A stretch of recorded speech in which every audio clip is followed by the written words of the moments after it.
Chapter 30. I Tell Stories. I grew up in a family of storytellers. Grandma Slusser, Mama, Daddy, Aunt Maxine, Aunt Mamie, Aunt Bull, Burl, Uncle Guy, my brother Tommy, and several cousins. Throughout the years, I remember hearing stories from all of them. One of my earliest recollections is sitting with several of my cousins on our front porch on a starry summer's night. My brother Tommy and I were huddled with our cousins, Garland and Bobby Keller, and Noni, Donnie, and Dickie Slusser, in a circle with a blanket covering all our heads. Dickie was holding a flashlight under his chin and scaring the bejeebers out of us with the ghost stories he was telling. Dickie was always ready to delight family and friends with a story or a joke. I started telling stories when I was 3 years old. Daddy taught me the classic Little Orphan Annie. I would crawl up into his lap, get all comfortable, and then we would begin.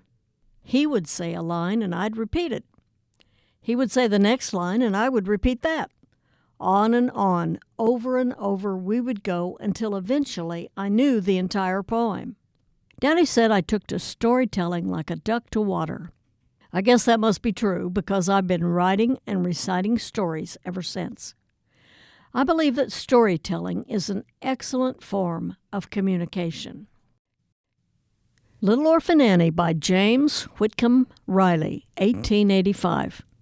Little Orphan Annie comes to our house to stay, to wash the cups and saucers up and brush the crumbs away, to shoo the chickens off the porch and dust the hearth and sweep, to make the fire and bake the bread and earn her board and keep. And all us older childrens, when the supper things is done, we sit around the kitchen fire and has the mostest fun a-listening to the witch tales that Annie tells about. And the goblins will get you if you don't watch out. Once there was a little girl who always laughed and grinned and made fun of everyone of all her blood and kin.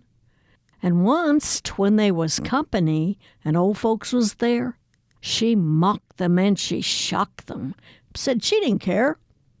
But when she kicked her heels and turned to run and hide, there were two big black things a-standing by her side. They snatched her through the ceiling, for she knowed what she's about. And the goblins will get you if you don't watch out. Once there was a little boy who wouldn't say his prayers, and when he went to bed at night, away upstairs, his mammy heard him holler and his pappy heard him bawl. And when they turned the covers down, he wasn't there at all. They seeked him through the rafter room, cubbyhole, and press. They seeked him through the chimney flue, and everywhere, I guess. But all they ever found of him was his pants and roundabout. And the goblins will get you if you don't watch out. And Annie says when the blaze is blue and the lampwick sputters and the wind goes, ooh, and you hear the crickets quit, and the moon is gray, and the lightning bugs and dew is all squinched away, that you better mind your parents and your teachers fond and dear, and cherish those who love you and dry the orphan's tear, and help the poor needy folk who cluster all about, or the goblins will get you if you don't watch out. I love listening to a good storyteller, and I love to be that storyteller. I love watching my audience being transported to a new place, carried away on a whirlwind of adventure, and introduced to a different day and age through the stories I tell. I began writing my own stories when I joined Toastmasters International in 1988 and worked my way up to DTM, Distinguished Toastmaster Lifetime Achievement. I enjoy helping other Toastmasters hone their own writing and speaking skills. I have enjoyed competing in numerous speech and storytelling contests.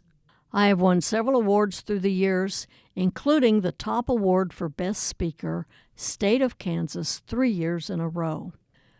I like performing at festivals, banquets, conventions, schools, and genealogy events nationwide. I believe that we can preserve our heritage, pass on traditions, and gain a better understanding of ourselves and the world in which we live through storytelling.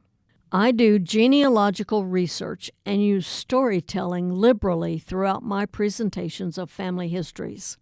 I am an active volunteer in the Wichita community. I am a member of Toastmasters International, the National Association for the Preservation and Perpetuation of Storytelling, NAPS, and I serve on the board of the Wichita Genealogical Society.